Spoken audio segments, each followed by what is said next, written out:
Greetings, friends! Wandergrizka here, and this is the weekly Russian-Ukrainian War update for the week of September 1st through September 8th of 2025. If you want to continue receiving these weekly Russian-Ukrainian War updates, be sure to subscribe to my channel, give this video a thumbs up, comment your thoughts, share this video around. Keep being amazing. Let's talk about what's happening this first week of September. And we're going to start in the Pokrovsk direction, as per usual, because this is where a lot of the action is happening, and it's actually a back and forth between the Russians and the Ukrainians. They both have something to show for something here. Now, a lot of this, again, we always start in this kind of northern part, near Dobropilia mostly, because every time we talk about it is that we have to say that we still don't have a clear picture. We get every time a week goes by, we get more and more evidence and get a more better picture. But there's still a lot of hearsay, and a lot of it is not confirmed by geolocation. But some is, and so we have a kind of more better idea what's happening here. So what's happening is, it also depends on who you talk to, a Ukrainian source or a Russian source. And so, in terms of you take everything together, what's the idea what's happening? So the Russians seem to be holding on to some sort of positions near Kutov Yar towards Vilna. This is kind of the biggest tip, the very top of the salient, and this is where the Russians are holding on to. We know that they're out from Zoltoye Kolodaski because we got more geolocated footage of the Russians bombing these areas here. They blew up a garage system and dropped a fab system around here. So the Ukrainians are around the Zoltoye Kolodaski area, while the Russians are in Kutov Yar and Volhynia. So that's kind of the general idea. The second place where this seems to be pretty universal on what's happening. Now, there's two places where there's more contention. The western part here is like how close are the Ukrainians in closing this kind of salient? Because again, the Ukrainians are attacking from Shakova, trying to break into the Russian lines here. The Ukrainians are trying to break through from here towards and basically the main goal here is to obviously cut this salient in half and destroy this entire salient. And the main goal is to kick the Russians all the way back to Novotoretsk, to the other side of this river. This would completely free up the northern part of Pokrovsk and Leningrad. So that is the main goal for the Ukrainians here. Now, they've made some progress, but it depends on who you talk to. So according to the Ukrainians, they've been fighting. They took back Nikonorivka, Novashakova, and that they're actually there's just a few more fields before they completely capture and cut off the salient. In fact, some sources like Deep State say they already have. Now, if you talk to more pro-Russian sources, they're actually saying that they are still holding on to Novashakova and Nikonorivka.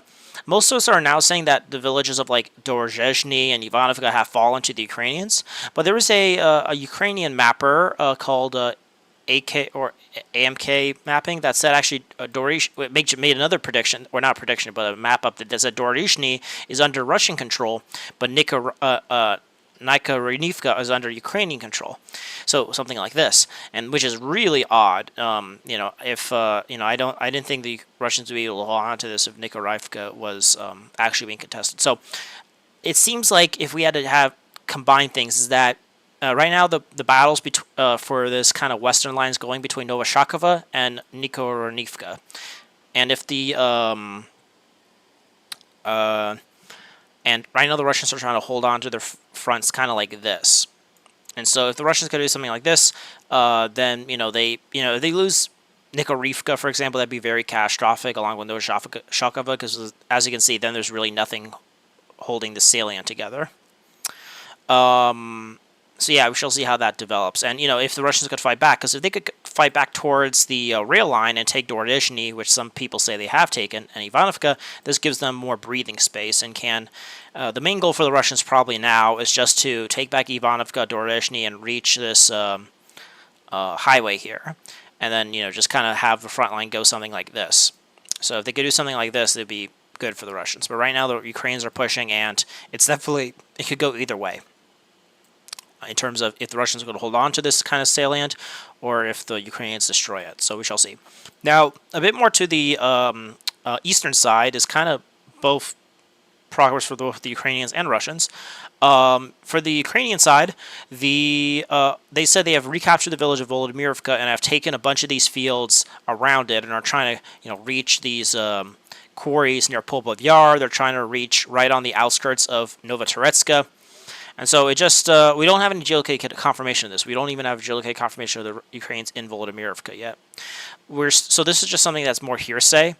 It's a bit more confirmed, even on most snappers, about the progress of the Ukrainians on the western side and the northern part, but this western side is a bit more shaky.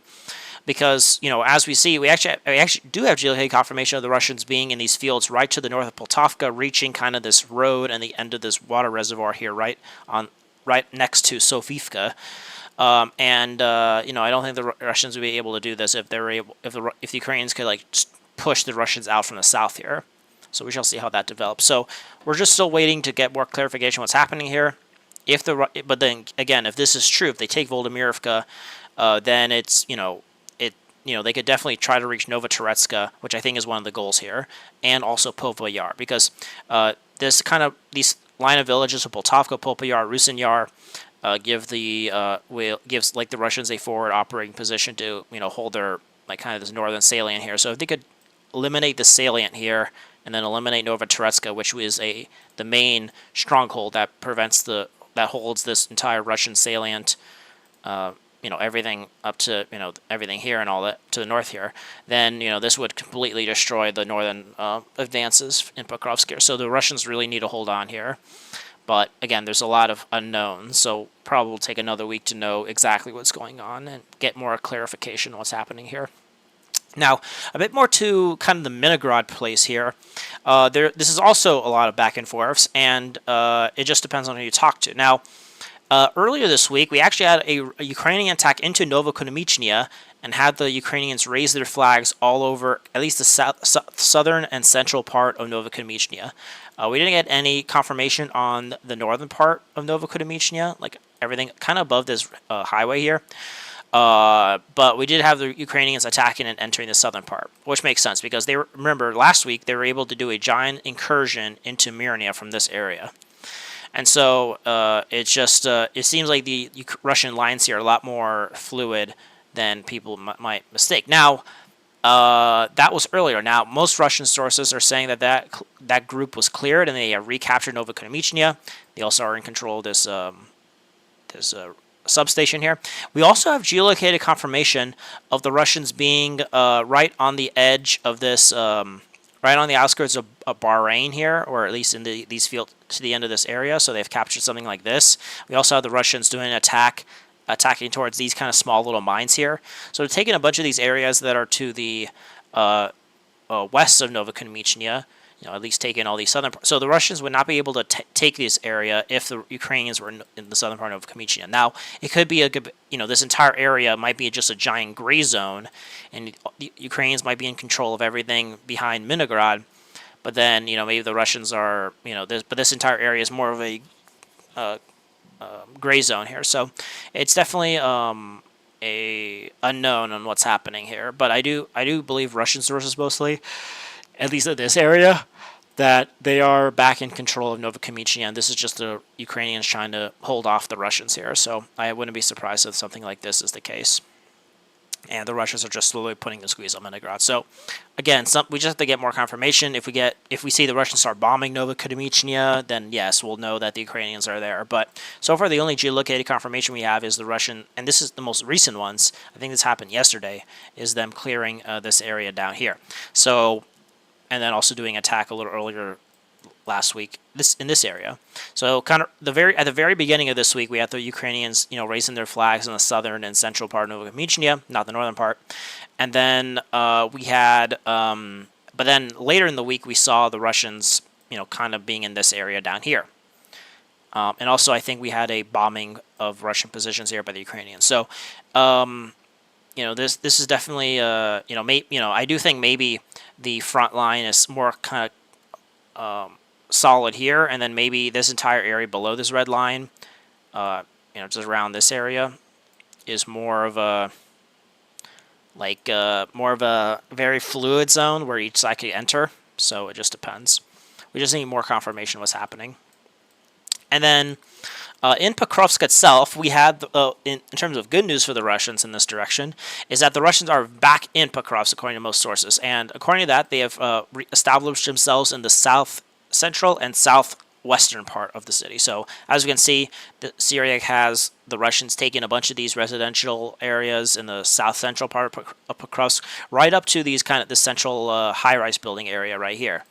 So it seems like probably the Ukrainians have a strong positions in the train station, and this kind of leads down to the central high-rise buildings, and then this also leads to the southern citadel here. So the Ukrainians probably have a very strong position in this area, and so the Russians are probably just taking everything outside of it. We also, according to some pro-Russian sources, are attacking in this direction, which is what I said they would do. If they could take over these kind of some more taller buildings here, they could take this entire residential area, up to this rail line here. So if the Russians could, take everything below this red line and just kind of like leave the Ukrainians here, they could then start, focusing on cutting off this area of Pokrovsk and cut off a bunch of roads that help supply them, because that would help them more than, trying to storm the citadel here. But yeah, so the Russians are back in Pokrovsk, and hopefully they could hold on to it. And then a little bit more here, we talked about how the Russians completely captured Udachina last time. This week we had more confirmation, more mappers are saying yes, they've cleared it. They're just last week we had them raising their flags here, but like, oh, they didn't really raise their flags in the agricultural buildings. Well, this time most mappers are saying yeah, they just needed more days to help kind of clear this up. So now they have complete control of Udachina. So. We see that, and then also this week, they've taken a bunch of these fields right up to the Dnipropetrovsk-Donetsk border here, and right now it seems like clash is now going on for Molodetska here, which seems like probably they just want to take it just so they could push the Ukrainians as far out as possible back towards Mezova and Novopudorna here. But yeah, so it looks like the Russians took a bunch of fields to the south of Molodetska and are clearing this kind of more western part of Pokrovsk, which used to be like where everything was paused, but it seems like this is where the Russians are getting more progress as compared to where the progress was over the summer here. So we shall see. Alright, now we're going to go where it's been very, very interesting, is in the South Donetsk direction, or as I like to call it, the Prosyana direction now. And the reason why I'm calling this is because it seems like the Russians are now retaking everything in South Donetsk, and they're now pushing into the Dnipropetrovsk, Zaporizhia area with a focus towards Prosyana or Pokrovsky. These are the two main kind of towns that the Russians are focused on. They are the focus of this direction now, but also is kind of connects with Gallipoli, because if the Russians continue moving across these fields, they could cut one of the main highways that supply Gallipoli, and so this would make the Ukrainian garrison here a lot more tougher to supply here. And I do think the main goal for the Russians probably is to take everything up to this area and take Gallipoli as well. Take something like this going on. So this gives them positions in the Dnipropetrovsk Oblast. This lets them take one of the main positions in Zaporizhia Oblast. And then from here, it just depends on what they want to do. My guess is they then will, also try to focus kind of north here, try to take Novopolovka, Ivanovka. Prosyana is on a high ground elevation, so it's going to be very hard for the Russians to storm it. So I do think that, the Russians are going to leave this area alone. And what I think they might do is try to act towards Pokrovsky, because it's on the low ground, and I think it has less high-rise buildings, and it's just a bunch of like low-level, well, not a bunch. Yeah, it's like a lot of low-level buildings, some high-rise buildings, but not much. So Pokrovsky is definitely something the Russians can take, and it will be like kind of the gateway into Dnipropetrovsk Oblast. So it just depends. But in terms of what's actually happening on the ground, a lot of things, and mostly in this area right here. So this week, we had Jilica confirmation that the Russians have broken through this kind of northern area and are now taking a bunch of land. So first off, we had the Russians raising their flags in the town of Novoselivka. I always thought they would do this. They would reach the Vochka River and raise their flags all over here. This finally put to rest that the Russians have taken Shiva, and we actually had Jilica confirmation, I think, of the Russians getting bombed in this kind of northern part of Shiva. So, and, if the Russians are in Novoselivka, that does mean they're in Shiva, along with the evidence we had the Russians in Vornia. So while it was hard to get 100% confirmation of this, we now have 100% basic confirmation that the Russians have taken Shiva and Novoselivka. And most snappers are saying that, because of the advances here, they're able to secure Alexandrogard and reach the Vochka River from this area right here. We had the Russians raising their flags here, but, they probably had to secure these villages before they could secure Alexandra hard fully. Now, in terms of this northern part here in Zelonahai and Andriivka-Kozlovo, the Russians have not retaken these two villages fully, but according to some sources, is that they're now pushing back. Before I thought the Ukrainians were gonna, hold the Russians back here, but it seems like, accordingly, the Russians took the southern part of Zelonahai. They are now right on the outskirts of Andriivka-Kozlovo. And because there's a river, it's going to be really, really hard for the Ukrainians to supply their garrison here. And so I do think that eventually the Russians will recapture Andriivka-Kozlovo and Zelonahai. And hopefully they actually put a bunch of troops here to warn off any sort of Ukrainian counterattack that happens. So we shall see how that develops. But it seems like at least the Ukrainian offensive in this northern part has been stopped. But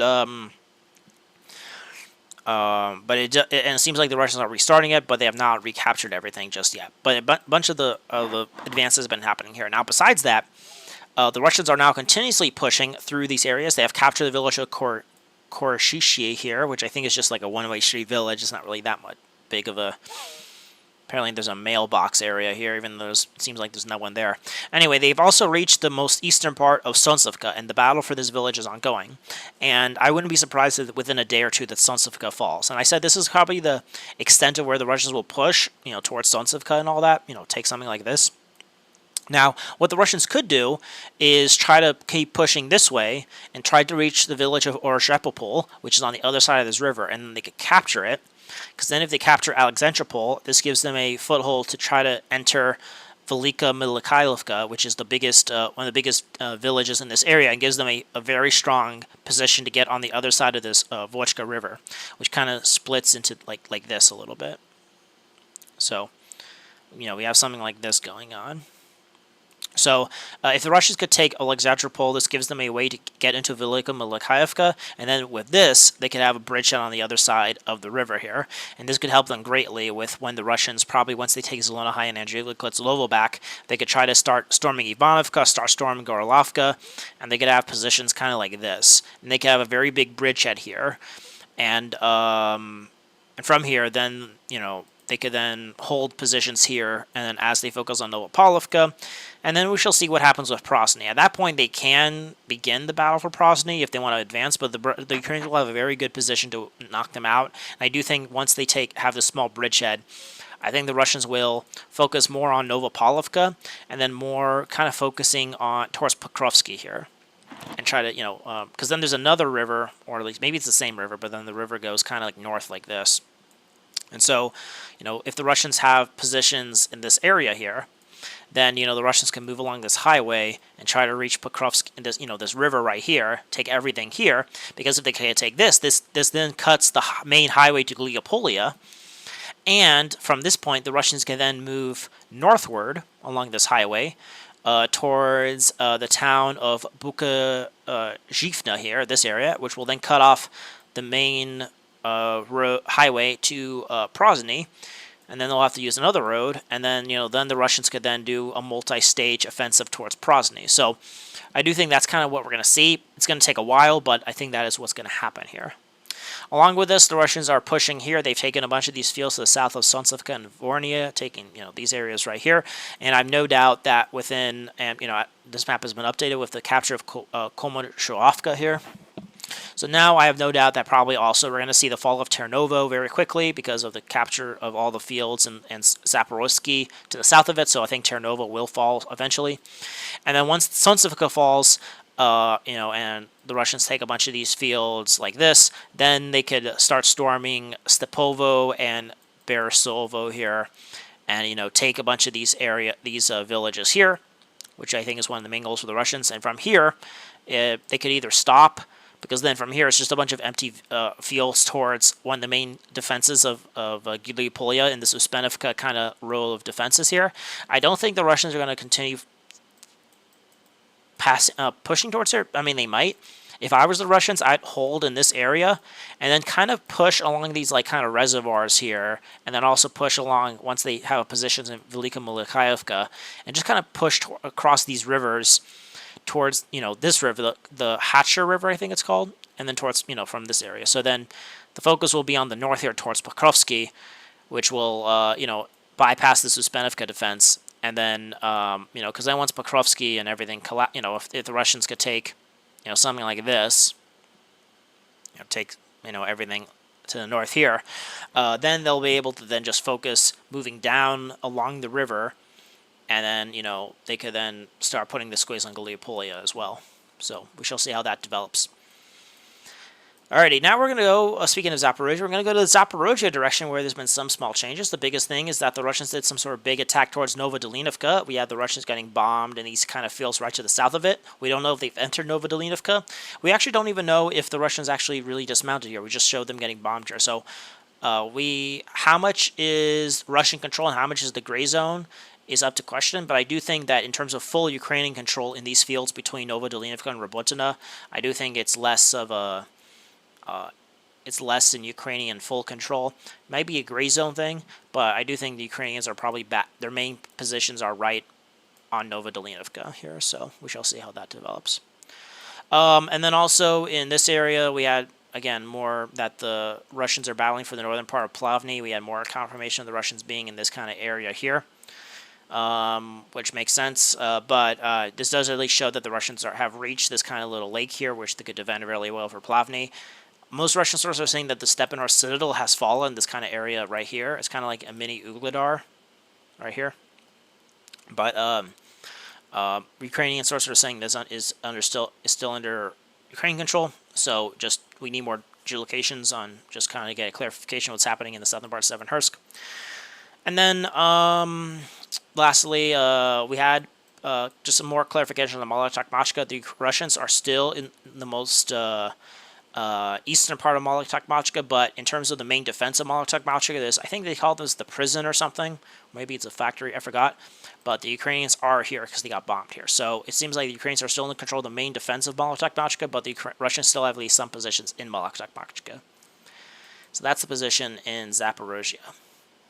Alrighty, now we're going to go to the Kostiantynivka direction, and in the Kostiantynivka direction, I am proud to announce that really jack shit happened here. Yeah, really, jack shit really happened. The main thing, just some clarifications that happened here. The Russians are still battling for Lyman Balka. This has not been cleared. We had the Russians bombing Ukrainians in this position, so it does show that Ukrainians are still holding on to Lyman Balka, so apparently they're holding on to their life. The Russians are slowly but surely clearing this pocket between Prosyana and Alexander Shutina. We don't know the extent of it, though. Most sources are saying that either the Ukrainians have retreated from most of it, but they're holding on to this forest here. It seems like this is the last kind of stronghold here, and the Ukrainians lose this, then they could finally liquidate this pocket. But the Russians are slowly but surely kicking the Ukrainians out of here. The Ukrainians kicked the Russians out of Kostiantynivka, at least the DRGs, but the Russians have fallen back to kind of Prosyana, Stupichki, and kind of this this area right here. But besides that, there's not been any other changes.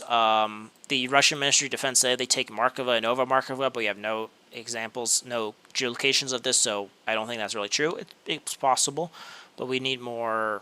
We need evidence for that, so I'm not going to change the map, and I'm not going to say they've captured it, but it's just something to keep in mind that maybe the Russians are active in this kind of northern part of Chasiv Yar. But besides that, that's really it for the Kostiantynivka direction. Now, where there's actually been a lot of changes, and this is actually one of the most biggest changes in this past week, is in the Seversk direction and kind of the Lyman direction. I always kind of combine them because there's each of them on their own is a little bit, but when combined, they have a decent amount to talk about. But this week, each of them have something to say. Alrighty, so for the Seversk direction, we actually have a lot of interesting updates. So first, let's talk in the south. You might be wondering, the south, there's been no changes in the south of Seversk for a while. Well, this week, we have some changes. So according to sources, is that the Russians have completely captured village of Fedorivka and Prosyana, basically taking up positions in this area, and then also taking the rest of Prosyana, which is on the other side of this river here. Now, the biggest question I have, now, it's definitely possible. Now, the question is that on the other side of this river is a bunch of strong trench networks. You actually could see it even on this map here. You could see a bunch of trenches here and fortifications. You have trenches, here. You could see right here. And so, in terms of, if the Russians could hold on to Vydorivka or Prosyana, which are on the very low ground, is that, the Ukrainians could use their positions in these kind of more higher ground elevations to do counterattacks, especially in Vydorivka, which could then be knocked out. Now, maybe if Vydorivka was down in the gray zone, the Ukrainians aren't necessarily in the village, but maybe they're in, like, these trenches that are behind it. So maybe Fedorov was more of a gray zone, and we actually don't even have we didn't even have the Russians raising their flags in this area, so we don't know for certain like what the positions are. But according to a lot of mappers, is that the Russians have taken Fedorov, especially if you're pro-Russian sources are saying that they've captured it. So we need more evidence about that. Now, in terms of Prosyana, I do think it's a bit more something that can be done because it's on the other side of the river. So if the Ukrainians want to attack, they have to cross the river, which will be very hard for the Ukrainians to do. And these positions in these fields can be taken because the Russians have taken a bunch of these areas to the north here. That I have no doubt that if the Russians could hold on to this area, they could then liquidate this entire pocket to the south of the Red Line. And then the main now, we don't actually have 100% geolocated confirmation of this, I don't think. Maybe I missed it. I think someone said there was, but I did not see it. But accordingly, we don't know exactly where the Russians are here. Maybe they have taken all. So Syriac shows that all of Prosyana has been taken. Maybe that is the case. If it is the case, then the Russians have a very good shot to enter into one of the last defenses for the southern part of Seversk, the town of Zanovka. This area right here. So as you can see, it's a very decent-sized village that could be the stepping stone. Again, it's on the other side of the river, so the Russians could hold on to here towards Seversk. Now, the thing is that as the Russians push here, they could take Zanovka and, enter this area, maybe also take everything under this rail line here. So then they could, take everything kind of, and then where these two rail lines intersect, right on the very southern outskirts of Seversk, they could hold here.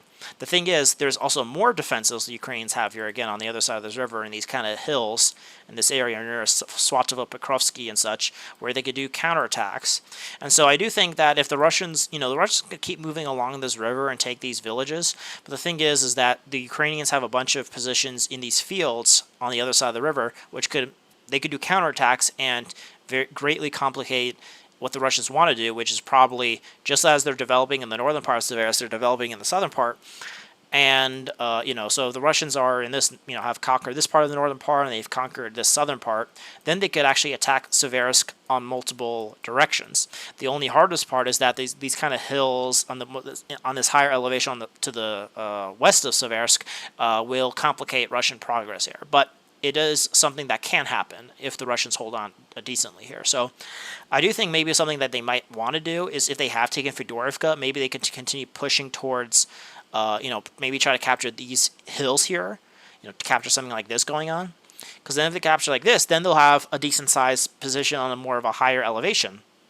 Along with this could greatly complicate Ukrainian defenses in Vaskakuvka, which the Russians could then finally break into if they take these hills here, and then they could actually take most of this village as well, and force the Ukrainians back to kind of more of these fields and villages here.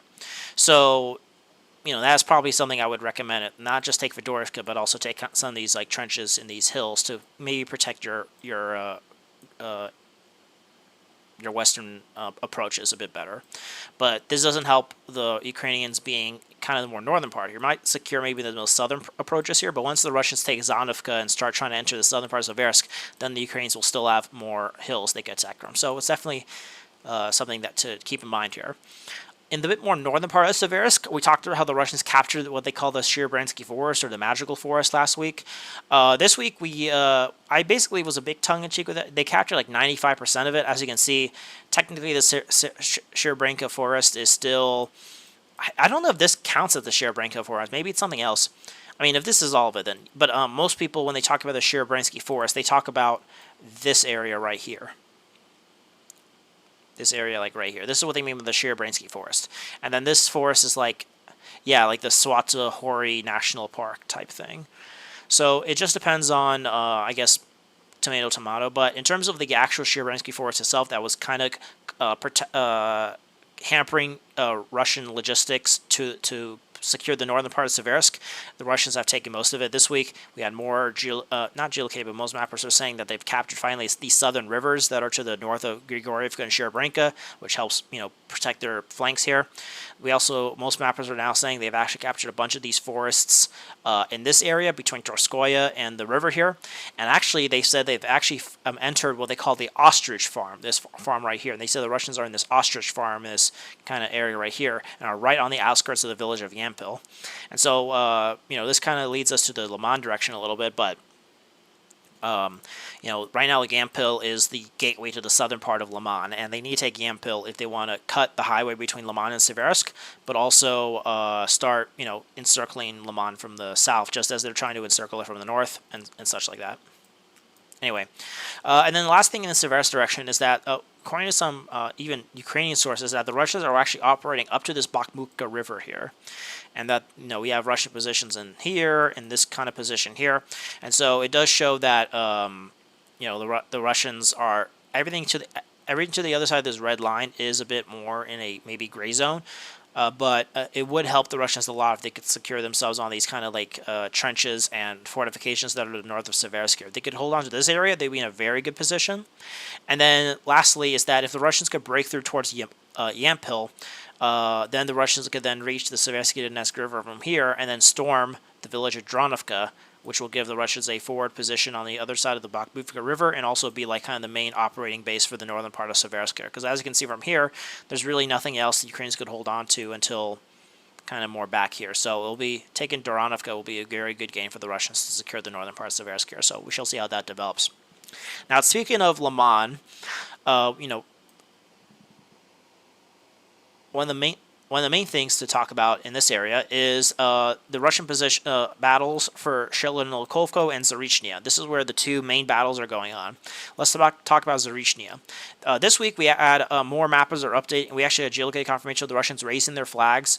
Everything below this kind of road that cuts Zaporizhia in half, this area right here, we have the Russians raising their flags in this area. So, or maybe it was just this area. I just saw a geolocated confirmation of the Russians raising their flags in this area right here. So I know everything up to this line has been taken. I don't know about this southern part, but I think it's been taken as well. But we know the Russians were raising their flags in multiple areas, in this area at least. But a lot of pro-Russians are saying that this southern part has been taken. We just don't have geolocated confirmation of that. But since we have the Russians raising their flags here and here, it does show that, at least the southern part of Zaporizhia is probably under Russian control, and they have taken something like this.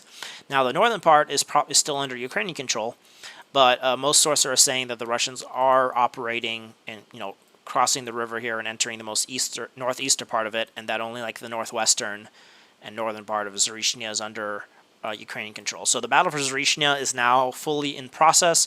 The Russians have have almost half the village taken, and again, this is the forward operating base to now Lyman has a bunch of defenses. They have a bunch of defenses around this area, so I don't think the Russians are going to attack directly into Lyman. I do think they're going to try to again focus on taking Dobrzeshi, which is the gateway to the north, taking Yampil and Dubrova, which is the gateway to the south, and then once they take something like this going on, when something like this is in progress, then they could then storm Lyman from multiple angles, and then the third battle for Lyman will begin. But right now they need to take Zaporizhia, which will help them secure Yampil as well. It also give them a forward operating positions in front of Lyman, and force the Ukrainians back to Lyman. Along with this, a lot of sources are saying that the road between kind of this line of defenses of Dorbeshi, Stavka, and Zaporizhia has been cut after the Russians took Kolodovsky. We had more geolocated confirmation of the Russians, just pushing through these fields here, and accordingly, they've taken a bunch of these fields to the south of Kolodovsky and have cut the road between Stavka and Zaporizhia. So this makes and since the Russians have also captured this kind of southern part, this cuts off the main supply route from Lyman directly. So it seems like the Ukrainians are in a very, very precarious situation in Zaporizhia, and they're about to be kicked out of it, and the Russians will have something like this, and then they'll probably start trying to storm Stavky as well. But Stavky's on a higher elevation, so it might be a bit of a fortification, but it just depends on how easy it takes for the Russians to take it. And then the other place where there's a lot of action happening is in Shenderlikovko. We talked about the Russians took Sudernia last week, and but this week they did like kind of a flanking maneuver, and I've captured a bunch of these fields that are to the south of Shenderlikovko. Captured a bunch of this area, and I wouldn't be surprised if the Russians actually took Derlovo here. It's a small little village, but it's on the other side of the river, and I do think the Russians will be able to take it. But because of this kind of pincer action, now Chernigovo, which is on the other side of the river, Nitrous River, is cut into pieces, or not, yeah, cut in half, and needs to be cut off from everything. And now it's probably gonna be stormed on multiple angles. So I do think Chernigovo is going to fall soon, and this will give the Russians a decent-sized foothold to start storming towards Prosyana and Novoselivka. Now, Novoselivka is on the other side of the Nitrous River, so the Russians will have to cross it to make a bridgehead here. I do think they're going to try to reach the Seversk Donetsk River here just to have anchor their flank here. So, maybe what happens is the Russians just keep pushing along this river towards Dorobasheva here, and, maybe at the same time go towards Novoselivka. I don't know. But I do know that in order to hold on to Dorobasheva here, they're going to probably have to take Yarova, Novoselivka here. And so, because then the Ukrainians will then have positions to attack the Russians that are in Dorobashevia from this line of attack right behind them. And so this would complicate Russian positions to try to push towards Lyman in the northern part here. So there's, the Russians have to, once they reach Dorobashevia here, I do think the Russians will have to take, something like this, before they could, secure their northern flank here a little bit. So this is where I think the battle will be going here. And then in the northern part there's a lot of back and forth here. This is where the Russians and Ukrainians are kind of thriving. So according to most sources now, the Russians have actually broken through here and are in Glusha, Klikovko, and Andriivka, and that these two villages are under Russian control. They also said that a bunch of these fields around Gerkivka has been taken, and that they're now trying to converge on Olevka here, and kind of squeeze this area. But accordingly, the Ukrainians are in Rekedup here, still battling for this town. As we saw, they entered Nova Mykolaievka and they're Nova Miria. So, and it's just this entire area is a big clusterfuck. We just don't know exactly what's what, who's here. We need more confirmation. So I'm still surprised the Ukrainians are still in Rekedup, but I think they realized Rekedup was how they would hold the northern part of their flank here, and if they could take Rekedup, I think they're hoping then they could blast towards Novi, and Novi is kind of the main center of Russian resistance in this kind of salient here, because if Novi falls, then the Russian push towards the southern part from the south towards Lyman will be greatly shaken up.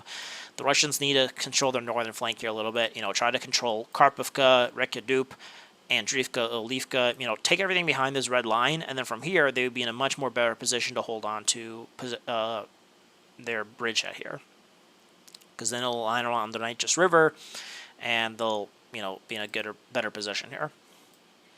And that's it for the Lyman direction.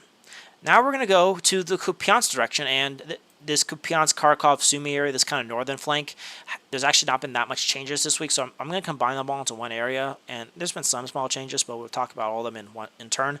So in Kupyansk, is the biggest thing is that the Russians are slowly but surely pushing into Kupyansk. This is there's a lot of what they call the flag-raising conspiracy here. This has been happening along a lot of front. This is why just because you raise your flag does not mean you're in control of it. We saw that in a lot of situations here, both for the Russians and Ukrainians. But we had the Russians raising their flags, like right here in the center part of Kupyansk and everything. But that was just one flag. Where they actually had most of their flags raised was kind of this northern part of Kupyansk. And we actually had a video of the Ukrainians bombing the Russians around this kind of bakery right here, I believe, somewhere in this area. So this does show that everything to the north of kind of this huge high-rise building area here, which is in the center part of Kupyansk here, where it starts getting high-rise, is under Russian control. So the Russians have a very solid position in the northwestern part of Kupyansk. Most mappers are also saying that the Russians are in control of basically almost all of Moskovka here, and this is where kind of the Russians are holding their flanks. But any Russian push towards Sobolokivka here is kind of more of a gray zone here, and Ukrainians are still in control of this area here. We actually had the Ukrainians trying to do a counterattack towards Moskovka here. Now they said the Russians said they got destroyed, but again, it does show that it's a bit more fluid here. I've always said that in order to hold on to Kupyansk, the Russians need to take a bunch of these. More. They had to make their bridgehead a lot more secured here. I always said they need to probably take Velika Shepivki, Mala Shepivki, Monochenivna, Adora Shivka. Maybe take a bunch of these villages here, like Donivka, Kutivka, Lozova, Druva, and just kind of push the Ukrainians a little bit more further out from their positions here. So we shall see how that develops. A bit more to the north here is, according to sources, is that the Russians are pushing along these fields, taking more of these like tree lines right up towards these kind of line of villages from Krasnopershi and Kamyanka towards Dazhny, Nova Vasilyevka, Petro-Ivanovka. And so, just taking some more of these kind of fields here in this forest. Accordingly, also here, the Russians took more of these like forests that are in front of this between Strovka and Kamyanka, saying they've taken something like this area right here. So a little movement in this direction does seem like just maybe taking some opportune positions to take more better fortified areas maybe, but we shall see how that develops. But it seems like the Russians, once they had their little bridgehead here, they stopped and they just focused everything on Kupyansk.